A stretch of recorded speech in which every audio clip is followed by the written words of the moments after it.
El bullying y el ciberbullying.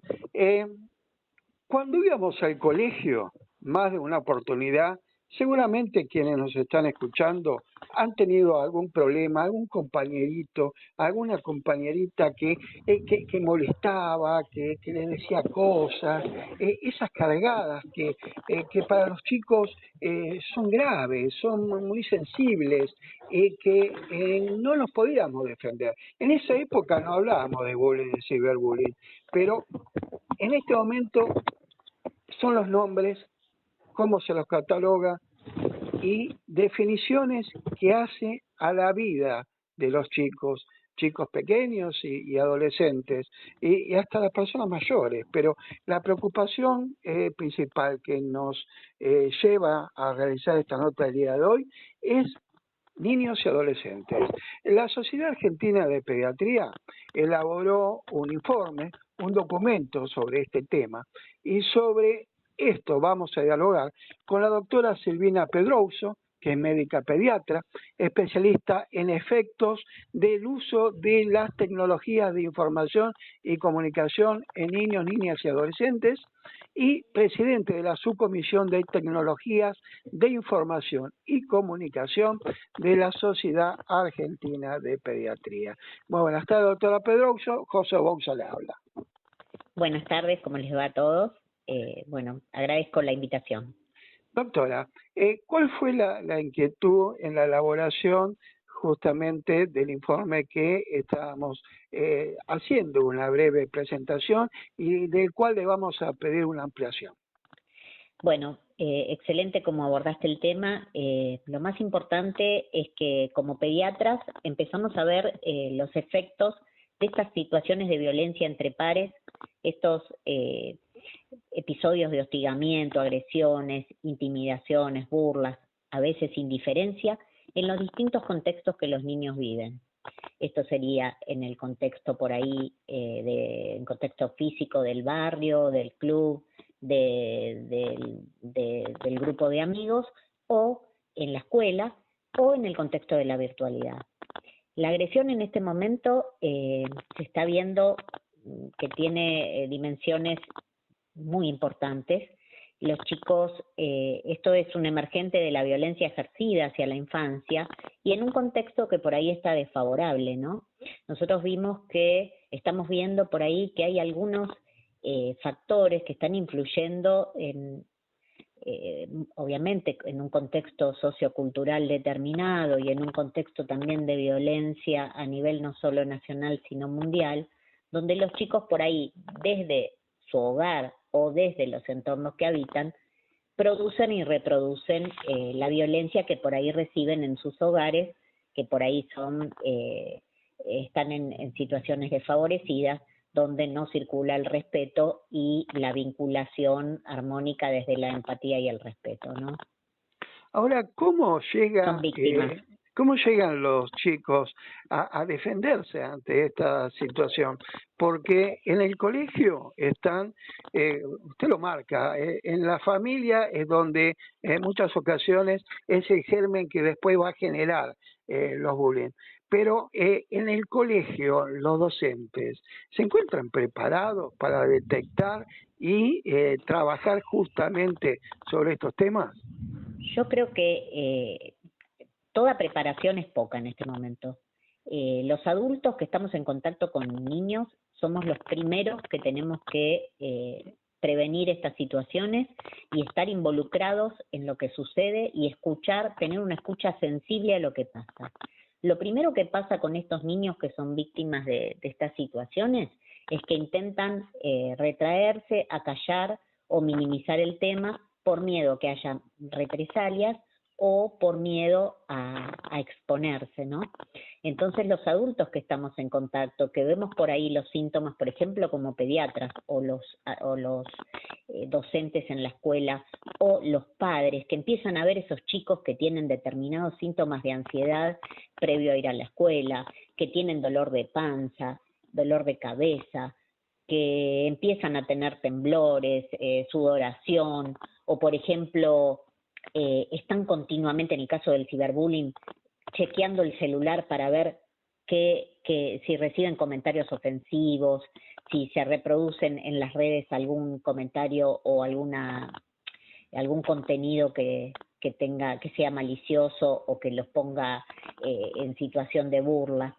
Entonces tenemos que estar atentos a esas situaciones, y cuando el chico sobre todo empieza a aislarse, a retraerse, a tener sensaciones de depresión, de angustia, de tristeza, y muchas veces todo esto lo lleva a estar cada vez más aislado y más callado.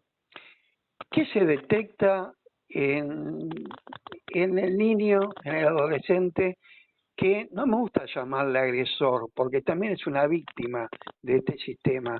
¿Qué se detecta en esa personita o ese adolescente que produce bullying? Bueno, es importante que vos digas esto porque no son roles que estén tan marcados. El que en algún momento es agresor, en otro momento puede ser víctima, sobre todo si no se actúa en estas situaciones de violencia, si no son abordadas por un adulto que se involucra, que lo charla, que concientiza, que educa.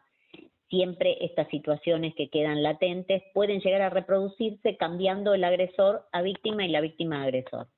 Entonces, ¿qué se ve? Bueno, en general son chicos que tienen todos estos antecedentes que decimos de tener algún problema que tiene que ver con la agresión y el maltrato, puede ser físico o verbal, en sus hogares o en sus contextos, que tiene una intención de provocar un daño, ya sea físico, en la presencia física o en la parte virtual o en la virtualidad, y que este niño que en ese momento es acosador, por ahí es un niño que tiene algún perfil como de problemas de comportamiento, alguien que no cumple con los consignas que le dan en la escuela, bajo rendimiento escolar y sobre todo falta de empatía con el otro.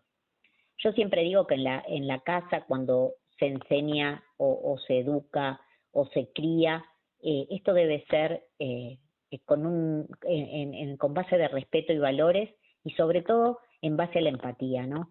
Uno tiene que enseñar en el hogar o en el seno familiar, que no se debe hacer lo que uno no quiere que le hagan.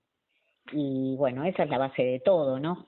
Los docentes tienen que estar informados, tienen que estar involucrados, y sobre todo tener, como los adultos, todos los responsables, tenemos que tener una escucha sensible y estar dispuestos a la escucha sensible y a ofrecer nuestra ayuda sin calificar y sin juzgar, ¿no? Porque muchas veces los chicos tienen vergüenza de contar lo que les pasa, porque se sienten como que ellos no pueden con el tema, y justamente no pueden y necesitan ayuda.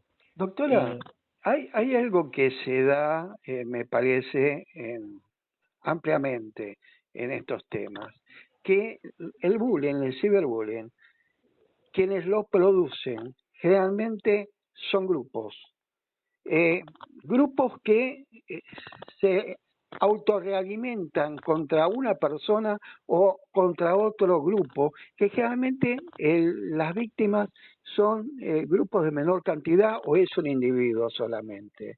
En ese caso, vemos también el factor familiar o falta la contención necesaria del lugar que los agrupa, como es un establecimiento escolar.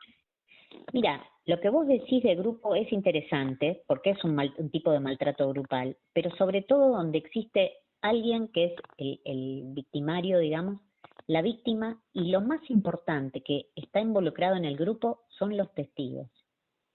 Son niños que son testigos de esa violencia y o la callan o la incentivan por miedo a ellos ser después las víctimas. Entonces son grupos que todos tienen, la intervención tiene que ir a todo este grupo, que como dijimos puede ser que cambien los roles, y bueno, y sobre todo emulando a otros países por ahí con otro tipo de acceso, donde se hace la intervención con los docentes, se hace la intervención longitudinalmente, o sea, en varias etapas escolares, de la edad escolar, se hacen intervenciones con los docentes, obviamente de aprendizaje y de concientización, con los padres y sobre todo con los niños. ¿Cuál es el rol del pediatra en estas historias? El rol del pediatra, bueno, más que nada es tener en cuenta los síntomas, ¿no? Porque nosotros estamos viendo de repente en chicos que no tenían estas manifestaciones, problemas de sueño, problemas de alimentación, trastornos alimentarios, problemas de la imagen corporal, algún tipo de sobre todo problemas de sueño y sobre todo problemas de salud mental, todo lo que tiene que ver con estos que te digo, síntomas de ansiedad, de depresión, de aislamiento, eso es muy importante. Y una cosa que te quiero hablar, si me das 2 minutos más. Sí, por favor. Es explicarte que, sobre todo en el ciberbullying, tenemos la posibilidad de la intrusión, ¿no? La velocidad de intrusión que tiene un mensaje ofensivo o una foto difundida sin consentimiento o alguna manipulación de una imagen por medio de inteligencia artificial con escena de desnudez o de sexualidad, de sexo, eso daña muchísimo la autoestima y daña la reputación de ese joven, porque la reputación hoy en día no es solamente la física, la reputación de un chico es la reputación virtual. Ellos hacen un montón de cosas y dejan de hacer un montón de cosas en el entorno de la virtualidad. Y su reputación es esa. Y muchas veces la virtualidad tiene mucho peso en lo que ellos son. ¿No es cierto? Porque significa el ámbito donde están lejos de la mirada del adulto, donde se representan y se relacionan con los demás, donde tienen un mundo que es muy importante, que esa huella que están dejando, que es indeleble y que muchas veces no se puede borrar, no sea dañina, ¿no es cierto? Así es. Doctora Silvina Pedroso, le agradecemos que nos traiga este tema a Prensa Urbana. Vamos a dejar también en la nota una serie de datos para que aquellos que quieran comunicarse, ya sea telefónicamente, con el Ministerio de Educación y demás, como para estar más informado, y son recursos complementarios a esta acción que tienen que llevar adelante pediatras, docentes y la familia. Bueno, te agradezco muchísimo y una última orientación, es decir que los chicos tienen derecho al acceso a la virtualidad, a la libre expresión, a todo lo que tiene que ver con los beneficios de las redes, que obtienen de las redes, y los adultos tenemos deberes de cuidado. Muchísimas gracias, doctora. Muy buenas tardes.